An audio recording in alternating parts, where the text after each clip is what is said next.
Hello everyone, देखिए अब next topic करते हैं हम application of first law of thermodynamics. तो फर्स्ट लॉ ऑफ जो थर्मोडायनेमिक्स था वो आपको पता ही है क्या था। फर्स्ट लॉ ऑफ थर्मोडायनेमिक्स इसमें लिखते थे हम delta Q is equal to में डेल्टा यू प्लस में डेल्टा डब्ल्यू। ये क्या है? हीट। ये क्या है हमारे पास? Internal energy. और ये क्या होता था? Work done. याद आया कुछ? ठीक है, ये मैंने आपको समझाया हुआ है फर्स्ट लॉ ऑफ थर्मोडायनेमिक्स। अब आपको वेरियस प्रोसेस बताई थी मैंने, isothermal, adiabatic, isochoric, cyclic, isobaric, इस तरीके की। ठीक है, तो अब इन प्रोसेसेस में देखते हैं हम कि कैसे अप्लाई करते हैं हम फर्स्ट लॉ ऑफ थर्मोडायनेमिक्स को। ठीक है, तो आइसोथर्मल जो प्रोसेस है वो आपको पता है, इसमें क्या होता है, हमारा टेम्परेचर कांस्टेंट होता है और कोई भी आइडियल गैस आप ले रहे हो उसमें जो इंटरनल एनर्जी होती है वो डिपेंड करती है सिर्फ टेम्परेचर पर। और मैंने आपको बताया भी था कि जो डेल्टा यू है हमारे पास वो होता है N C V delta T. ठीक है, आगे हम पढ़ेंगे इसको, नहीं तो इतना समझो अभी। ठीक है, एन क्या है हमारा नंबर ऑफ मोल्स और सी वी क्या है हमारा मोलर स्पेसिफिक हीट, और ये क्या है हमारे पास delta T change in temperature. तो मतलब यहाँ से आपको ये समझाना था कि डेल्टा टी है ना टेम्परेचर पे डिपेंड करती है इंटरनल एनर्जी, ये भी कांस्टेंट ये भी कांस्टेंट, तो टेम्परेचर पे डिपेंड कर रही है हमारे पास जो है हमारी इंटरनल एनर्जी। ठीक है, तो अगर हम ये बात कह रहे हैं कि इंटरनल एनर्जी डिपेंड कर रही है टेम्परेचर पर और टेम्परेचर है क्या हमारा कॉन्स्टेंट, तो चेंज इन जो टेम्परेचर होगा वो क्या होता है हमारा T2 माइनस T1 यानी कि फाइनल माइनस इनिशियल। तो ये तो सेम ही है ना, चेंज तो हुआ नहीं, कांस्टेंट है तो ज़ीरो। तो डेल्टा टी अगर ज़ीरो है तो डेल्टा यू भी क्या होगा? जीरो। अब change in temperature he zero है, कुछ चेंज नहीं हो रहा टेम्परेचर पे, तो इंटरनल एनर्जी भी चेंज नहीं हो रही है। ठीक है ना, तो चेंज इन इंटरनल एनर्जी भी क्या हो जाएगी? ज़ीरो हो जाएगी। यही लिखा हुआ है यहाँ पर। ठीक है, अब देखो ज़रा, अब आप करो यहाँ पर apply first law of thermodynamic, तो वहाँ से हमारे पास क्या निकल के आता है देखो, डी कह रहा हूँ डेल्टा क्या लिखेंगे हम यहाँ पर बताओ, delta Q is equal to में डेल्टा यू प्लस में डेल्टा डब्ल्यू। अभी डेल्टा यू तो ज़ीरो हो गया। ठीक है, तो डेल्टा क्यू किसके इक्वल आया यहाँ से बताओ? डेल्टा डब्ल्यू के। अब अगर आपको याद हो जो हीट है हमारी, यहाँ पर हम क्या बोलते थे? हीट एब्जर्ब्ड, है ना, heat given to a system बोलते थे thermodynamic, first law of thermodynamics में। और डेल्टा डब्ल्यू क्या होता था बताओ? Work done by a system होता था। तो फिर उसके अकॉर्डिंग यहाँ पर क्या हो गया, जितनी हम हीट दे रहे हैं उतना ही वर्क डन हो रहा है, यही मतलब हुआ है। जितना हीट में चेंज दे रहे हो उतना ही वर्क डन में चेंज हो रहा है, तो इसी जो है सिस्टम में क्या हो रहा है, उतना ही वर्क हो रहा है। ठीक है ना, अब जैसे यहाँ पर चलो इसके अकॉर्डिंग हमने ये बात कर दी। अब इसमें भी दो केस चलते थे, एक्सपेंशन के और एक कंप्रेशन के। अगर हम एक्सपेंशन की बात करें तो एक्सपेंशन में होता क्या था बताओ? एक्सपेंशन में क्या होता था, ये पिस्टन है, अगर एक्सपेंशन में क्या होता था, ये एक्सपेंड करता था, यहाँ आ जाता था। ये एक्सपेंड जब करता था तो वर्क डन क्या होता था हमारे पास बताओ? बाय अ सिस्टम, यानी कि वर्क डन होता था पॉजिटिव। ठीक है, अब जब वर्क डन पॉजिटिव होता था तो इसमें होता क्या था, जब एक्सपेंड होती थी ये, तो इसकी इंटरनल जो एनर्जी है वो तो हमने कहा कि कांस्टेंट हो गई थी, वो तो कहानी खत्म हो गई। ठीक है, अब जब ये एक्सपेंड होती है ना, ठीक है, और वर्क डन हम बोलते हैं बाय अ सिस्टम हो रहा है, तो वो पॉजिटिव है। ठीक है, तो अब यहाँ पर होता क्या है इसमें हमारे पास कि जो इनिशियली हम जो बात करते हैं कि जैसे ही ये एक्सपेंड हुई, ठीक है, क्योंकि बहुत ही तेज प्रोसेस है ये, ठीक है ना, एकदम से होता है। ठीक है, तो यहाँ पर क्या हुआ, एक्सपेंड हुई, तो यहाँ टेम्परेचर क्या हुआ, एकदम से क्या हुआ, डिक्रीज़ करेगा, एकदम से डिक्रीज़ करेगा। अब वो डिक्रीज़ करता है, वो उसी टेम्परेचर पे कैसे आती है, बाहर से हीट आती है, तो हीट बाहर से आ रही है। ठीक है ना, तो पॉजिटिव हीट अप्लाइड हो रही है ना, समझ रहे हो? तो ये चीज़ आपको समझ में आनी चाहिए। तो वो टेम्परेचर वही आ जाता है, सेम रहता है, तो चेंज इन टेम्परेचर होता ही नहीं फिर, समझ लो। लेकिन आप प्रोसेस को समझो कि ऑब्वियस है, इनिशियली क्या हुआ, टेम्परेचर चेंज हुआ, लेकिन गिरा एक तरह से हम कहें, लेकिन बाहर से क्या हुआ, ये आइसोथर्मल प्रोसेस में क्या होती है, ये डायथर्मिक वॉल होती है, यहाँ से हीट आती है, हीट आ जाएगी इनके इसमें और वो टेम्परेचर को कांस्टेंट कर देगी। ठीक है, तो वो वाली बात होती है, इस वजह से इंटरनल एनर्जी हम जीरो कर देते हैं, क्योंकि इंटरनल एनर्जी तो डिपेंड करती है फाइनल और इनिशियल कंडीशन पे, यानी कि बीच में क्या हुआ अभी। ठीक है ना, अब उसने कर दिया तो वो इंटरनल एनर्जी क्या हो गई हमारी, मतलब टेम्परेचर क्या हुआ कांस्टेंट, तो इंटरनल एनर्जी भी वही रही, तो change in internal energy zero हो जाती है, इस वजह से ये जीरो करते हैं। ठीक है, इसका उल्टा भी आप समझ सकते हो कि मान लो अगर कंप्रेशन हो, जब कंप्रेशन की बात करते हैं हम, तो मान लो ये है यहाँ पिस्टन, तो पिस्टन आ गया यहाँ पर। जब हम कंप्रेशन की बात करते हैं तो क्या होता है इसमें बताओ? यहाँ पर क्या हो जाती है, इसकी इंटरनल एनर्जी बढ़ती है, मतलब क्या होता है, टेम्परेचर बढ़ता है। लेकिन वो टेम्परेचर जो बढ़ रहा है, अब क्या होगा, उसकी वजह से जो हीट है वो बाहर निकलेगी ताकि टेम्परेचर कॉन्स्टेंट हो जाए। तो हीट बाहर जा रही है, बाहर जा रही है तो मतलब क्या, नेगेटिव। ठीक है, और work done on the system हुआ है तो वर्क डन क्या होगा हमारा, माइनस का डेल्टा डब्ल्यू। तो अगर यहाँ माइनस माइनस लगा दो तब भी प्रोसेस आप देख सकते हो कि माइनस के केस में किसका केस हो जाएगा, कंप्रेशन का।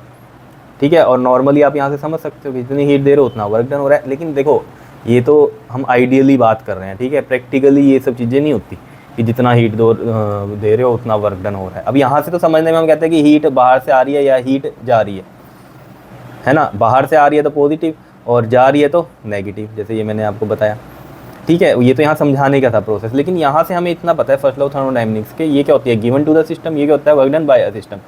तो वर्क डन जितना होगा वो किस पे डिपेंड कर रहा है यहाँ पर, जितनी आप हीट दे रहे हो, ठीक है। लेकिन मैंने जो आपको कहा कि इसने तो बोल दिया कि ठीक है भाई इंटायरली जो हीट है वो वर्क कर रही है, लेकिन ऐसा होता नहीं है, ठीक है। यही फर्स्ट लॉ की जो थी कमियाँ थी, जो कि आगे सेकेंड लॉ में पढ़ी गई थी, ठीक है, क्लियर। अब एडियाबैटिक प्रोसेस की बात कर लेते हैं हम। एडियाबैटिक में आपको पता ही है जो वॉल्स होती हैं वो कैसी होती हैं हमारी, बताओ। एडियाबैटिक होती हैं, हीट एक्सचेंज नहीं हो सकती, ना बाहर जा सकती ना बाहर से अंदर जा सकती, तो चेंज इन हीट कुछ भी नहीं होगा, तो वो जीरो हम कहेंगे। तो in this process no heat enters और leave the system as it is well insulated, ठीक है। तो यहाँ पर क्या होता है, डेल्टा क्यू जीरो हो जाएगा। अब फर्स्ट लॉ ऑफ थर्मोडायनेमिक्स क्या कहता है हमें, delta Q is equal to में क्या कहता है, डेल्टा यू प्लस में डेल्टा डब्ल्यू। अब ये हो गई जीरो, तो डेल्टा यू प्लस में डेल्टा डब्ल्यू, ये रहा हमारे पास। अब यहाँ से अगर हम देखें तो ये इधर जाके माइनस का डेल्टा यू हो जाएगा और ये क्या है, डेल्टा डब्ल्यू पॉजिटिव। अब देखो डेल्टा डब्ल्यू क्या है हमारे पास, पॉजिटिव हो गया। देखो एक तो ये रिजल्ट आया आइसोथर्मल का, ठीक है, और यहाँ से रिजल्ट आया ये एडियाबैटिक का। इसमें क्या पता चल रहा है हमें, देखो चेंज इन हीट तो जीरो हो गई। अब यहाँ से हमें ये चीज़ पता चल रही है कि डेल्टा डब्ल्यू यानी कि जो वर्क डन है वो पॉजिटिव, और यहाँ क्या है, इंटरनल एनर्जी नेगेटिव है। इंटरनल एनर्जी नेगेटिव का मतलब आपको समझाया था कन्वेंशंस में क्या, कि इंटरनल एनर्जी क्या हो रही है, डिक्रीज हो रही है, और ये क्या है, work done by a system. जब बाय अ सिस्टम की बात हो रही है, बाय अ सिस्टम, ठीक है, तो जैसे मान लो ये पिस्टन यहाँ है और ये गैस है, जब वर्क डन हो रहा है बाय अ सिस्टम बिकॉज ये पॉजिटिव है, तो ये यानी कि एक्सपेंशन की बात कर रहा है यहाँ पर, तो एक्सपेंशन हो गई। एक्सपेंशन जब होती है तो आपको सारी प्रोसेस तो पता ही है कि एक्सपेंशन होने पे क्या होगा, इसकी इंटरनल एनर्जी डिक्रीज करेगी, यानी कि टेम्परेचर डिक्रीज हो जाता है, तो गैस क्या हो जाती है, ठंडी हो जाती है। अब जैसे आइसोथर्मल में तो क्या होता था कि बाहर से हीट आ जाती थी तो वो टेम्परेचर नॉर्मल कर देती थी, लेकिन यहाँ पर तो क्या है, ये वॉल्स कौन सी, एडियाबैटिक, हीट अंदर आ ही नहीं सकती। तो उस केस में क्या होगा, फिर जब टेम्परेचर डिक्रीज होगा, क्योंकि ये एक्सपेंड हुई, इंटरनल एनर्जी कम हुई, टेम्परेचर डिक्रीज हुआ, तो ये ठंडी हो जाएगी, सीधी सी बात है। तो वही हो रहा है, इंटरनल एनर्जी डिक्रीज, जब वर्क डन क्या है, बाय अ सिस्टम हुआ। अब इसका उल्टा भी सही है। उल्टा कैसे हम कह रहे हैं, ये देखो ज़रा, यहाँ पर ये पिस्टन है, ठीक है। अब मान लो यहाँ पर हम क्या करें, दोनों साइड नेगेटिव साइन लगा दें। देखो डेल्टा यू में अगर यहाँ एक और माइनस लगाएंगे तो ये प्लस बन जाएगा, और ये डेल्टा डब्ल्यू क्या बन जाएगा, नेगेटिव। इसका मतलब क्या है, work done on the system, और ये क्या हो रही है, इंक्रीज हो रही है इंटरनल एनर्जी, ठीक है। अब ये कैसे होगा, कंप्रेशन में होगा। वर्क डन क्या हुआ, बाय अ सिस्टम हुआ, sorry work done on the system हुआ because negative work done on the system, और यहाँ पर क्या होगी, इंटरनल एनर्जी बढ़ गई, इंटरनल एनर्जी बढ़ेगी तो टेम्परेचर बढ़ेगा। अब देखो यहाँ हीट जो हुई है टेम्परेचर की वजह से वो बाहर नहीं जा सकती बिकॉज एडियाबैटिक वॉल है, तो टेम्परेचर क्या कर गया, इंक्रीज कर गया, ठीक है ना। तो इंटरनल एनर्जी बढ़ गई जब क्या हुआ, work done on the system हुआ, नेगेटिव वर्क डन। तो ये चीज़ें समझने की थी कि नेगेटिव वर्क डन क्या है, पॉजिटिव वर्क डन क्या है, negative internal energy, positive internal energy, इसी से यहाँ से समझ में आ रहा है। तो यहाँ से कहानी क्या समझ में आ रही है कि वर्क डन पॉजिटिव है और इंटरनल एनर्जी नेगेटिव है, तो work is done by the gas and it's expansion, ये वाला केस था। और इसमें क्या हुआ, इंटरनल एनर्जी डिक्रीज करेगी और गैस विल बी कूल्ड। और इसका रिवर्स भी ट्रू है जो मैंने आपको ये कंप्रेशन का बताया, जिसमें आप लिख सकते हो कि जो वर्क डन है वो क्या है, नेगेटिव, और जो इंटरनल एनर्जी है वो क्या है हमारी, पॉजिटिव बनी, ये वाली। क्योंकि ये था हमारे पास, अगर आप देखो माइनस में, देखो माइनस में डेल्टा यू प्लस में डेल्टा डब्ल्यू, मैं कह रहा हूँ आप यहाँ पर माइनस लगाओ, ठीक है, और यहाँ भी माइनस लगाओ, तो ये माइनस माइनस ये प्लस का डेल्टा यू बन गया और ये माइनस का डेल्टा डब्ल्यू बन गया। अब तो रिवर्स भी हो गया ये कहानी, work done on the system, और उसकी वजह से क्या हुआ, इंटरनल एनर्जी इंक्रीज़ करी, जिसकी वजह से टेम्परेचर इंक्रीज़ करा और गैस क्या हो गई, हॉट हो गई। क्लियर है। तो यानी कि ये कहानी है, ये सब यहाँ पर लिखी हुई है, मैंने इसका कूलिंग का बताया और रिवर्स इज ऑल्सो ट्रू का बताया हुआ है, ठीक है। तो ये आपको समझाने के लिए था सिर्फ कि रिवर्स कैसे ट्रू है। क्लियर है, समझ में आ रहा है फर्स्ट लॉ ऑफ थर्मोडायनेमिक्स कैसे हम यहाँ पर अप्लाई कर रहे हैं, ठीक है। आइसोकोरिक की बात करेंगे। आइसोकोरिक, कोरिक का मतलब क्या होता है, वॉल्यूम, और आइसो मतलब सेम, तो सेम वॉल्यूम, यानी कि वॉल्यूम क्या है, कांस्टेंट है। अगर वॉल्यूम कांस्टेंट है तो चेंज इन वॉल्यूम क्या रहेगा, जीरो रहेगा, सीधी सी बात है। अगर वॉल्यूम कांस्टेंट है तो डेल्टा वी जो होता है वो क्या होगा, वी फाइनल माइनस में वी इनिशियल, तो ये सेम ही है, चेंज ही नहीं हो रहा वॉल्यूम, तो ये जीरो हो गया। अब आपको पता है जो वर्क डन होता है वो होता है पी डेल्टा वी। अब डेल्टा वी ही क्या हो गया हमारा, जीरो हो गया, तो वर्क डन क्या हो गया, जीरो।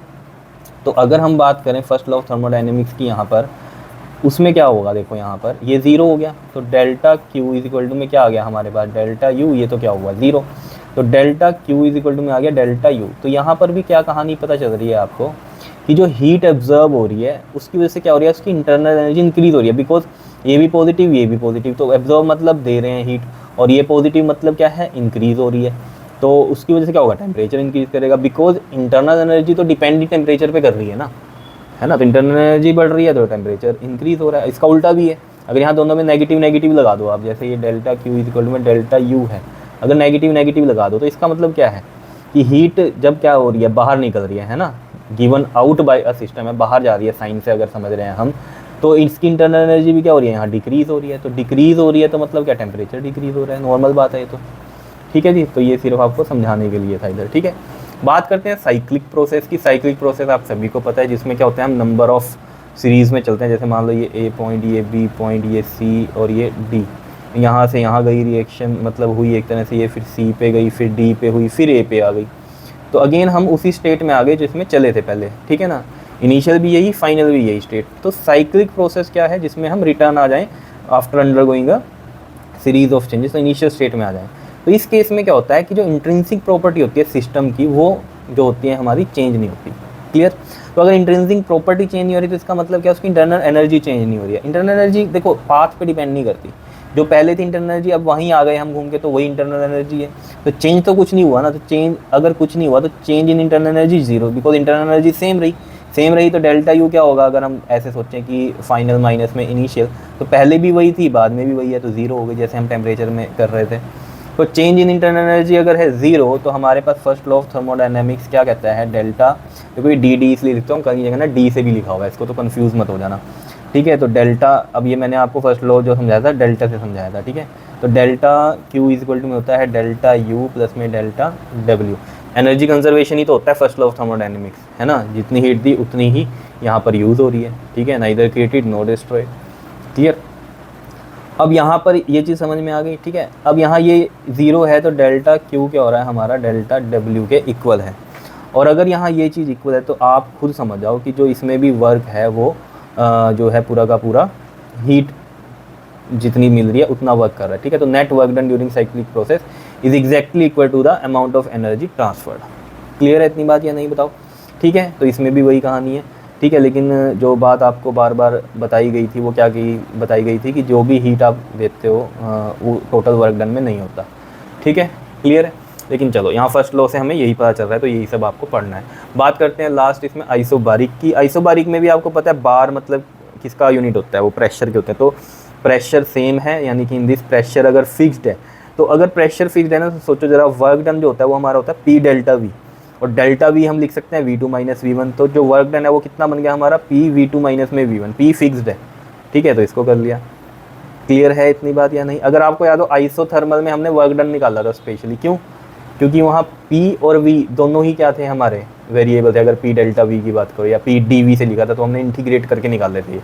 ठीक है ना, तो यहाँ पर क्या थी, दोनों में कहानी क्या थी हमारे पास, बताओ क्या थी यहाँ पर कहानी वर्क डन की। अगर हम बात करें आइसोथर्मल में, दोनों PV क्या है हमारे वेरिएबल थे, इस वजह से इंटीग्रेट हुआ। इसमें भी PV क्या था, वेरिएबल था, तो इंटीग्रेट करके निकला था वर्क डन, बताया था आपको। आइसोकोरिक में तो आपको पता चली गया वर्क डन क्या हो जाता है हमारा जीरो। ठीक है, तो ये डायरेक्ट पता चलता है आपको, क्योंकि वॉल्यूम क्या हो जाता है हमारा कांस्टेंट, तो यहाँ से डायरेक्ट हमारा पता चल जाता है ये। ठीक है, और जो हम बात करें इसमें आइसोबारिक में, ठीक है, तो आइसोबारिक में अब जैसे हमने कहा कि delta W P delta we होता है, तो वर्क डन कितना निकल गया पी, और डेल्टा वी को लिखूंगा मैं final minus initial change in volume, तो V two minus V one हो गया। अब N R T two minus T one कैसे आया ये देखो जरा, सिंपल है, P V is equal to में क्या होता है एन आर टी। तो ये पी डेल्टा वी है, तो पी तो फिक्स्ड हो गया और एन भी कांस्टेंट होता है, आर भी कांस्टेंट होता है, तो ये डेल्टा टी है। तो यहाँ पर ये ऑब्वियस सी बात है, ऐसे ही लिखेंगे ना हम डेल्टा वी को वी टू माइनस में वी वन, और एन आर और डेल्टा टी को लिखेंगे T two minus T one. तो ये वाली टर्म की जगह हमने इसको रख दिया, बस ये है। ठीक है, तो ये वर्क डन भी पता चल गया इसमें आपको आइसोबारिक में कि कैसे निकला।